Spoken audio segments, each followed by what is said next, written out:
చల్లరే ఎవరు చూసారు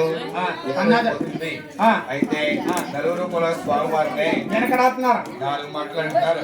ఏమన్నా ఆ ఊళ్ళో చిన్నక్కాయి మీ పెద్దక్క పేరుంది నీ కొడుకు రాబోతుడే. చిన్నక్కాయి మీ పెద్దక్క పేరుంది మీ కొడుకు రాబోతోడమ్మ పొగరెక్కున్నాడే. అవునా మంచి చెట్టాలేదే మా యద్దారుడే. పొగరెక్కున్నారు మంచి చెట్టాలేదో మా యద్దారు. అలాగని 7 గంటల వారిని నలుగురు 4 మాటలు అనుకుంటున్నారమ్మా. ఆ మాటలు చెలికత్తుల ద్వారా తల్లిగారు ఆలకించింది. ఎలాగనుకున్నారా? అలాగే అనుకోలేదండి. 7 గంటల వారి శ్రీనివాసుడు పెళ్లికి పెరుగున్నారు. 7 సాల మందిని పెళ్లి చెప్తే ఆయన రాజ్యాలకు ఆయన ఏలుకుంటాడన్నారు. కానీ పౌరమంతుడు అయితే నలుగురు 4 మాటలు అనుకునే మాటలే కన్నా తల్లి శ్రీదేవి గారి కల్లారా చూసి శివరాలు ఆలకించి దిగవ తిరుపతిలో చేరుకుని కన్న కుమారుల్ని పిలిచి తల్లిగారు అంటుందట. ఏమన్నా ఓరే బాబు ఓరే బాబు గోవింద మహారాజు గోవిందరాజా అయ్యో విన్నావా నమట వివరం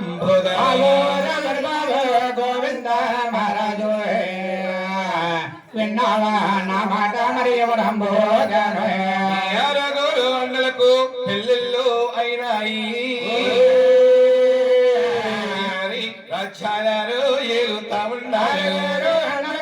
పెళ్ళిళ్ళు అయినాయో ఎవరో రాజ్యాలు మరి వేలుతానున్నారు.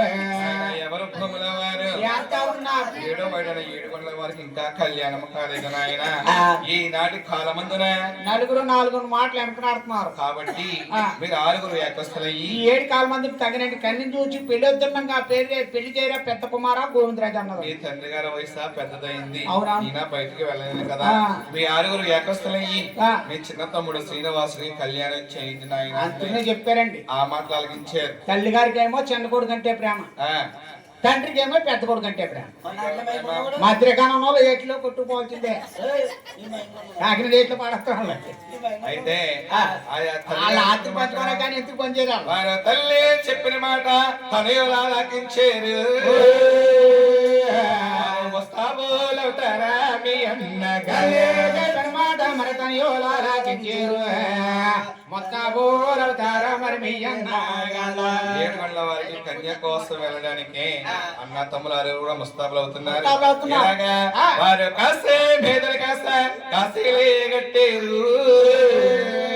హనుమంతు కాశీలే మీ ఎన్నలు కట్టారు. మరి కాశీలే కట్టారు. హనుమంతు కాశీలే మీ అన్నాలే కట్టారు. కట్టేరు నామాలు పేరొస్తా గుండాని చుట్టేరు పగలు సూర్యుని పోలేరు నామాలు వారి పేరొస్తాను. చుట్టేరా తల బాగా మరచురు మళ్ళీ పోలుకున్నాయి. మురళీలు కొలుసులు ముర్తొట్ట ఉంగారాలు ఆనంద ఉంగారాలు ముద్దుటంగారాలు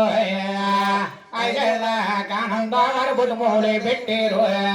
తమ్ములు 6 కూడా 7 ముస్తాబులయ్యి ఇలాగ ముస్తాబులయ్యి నాయన ఎవరినైనా సెలవడిగారా లేకపోతే మీ దాన్ని మీరు వెళ్ళిపోయారా? కానీ ఎక్కడికి వెళ్ళినా ఏ ఊరు వెళ్ళినా ఏ రాజ్యాలు వెళ్ళినా ఎక్కడికి వెళ్ళినా మా కన్నా దగ్గర మాకు ఎదురొస్తాం. నాయన దేవుడి సన్నిధిలో ఉన్నావు. దేవుడి సన్నిధిలో అబద్ధం మాట్లాడకూడదు. అబద్ధం నా ఇంటి పక్క దాటో మీ ఇంటి పక్కన కూడా మాకెందుకులే నీ గొడవ చెప్పు. నా గొడవ చెప్తా. మరి నువ్వు పెళ్లికి వెళ్తుంటే నీకు ఎదురొచ్చింది కదా.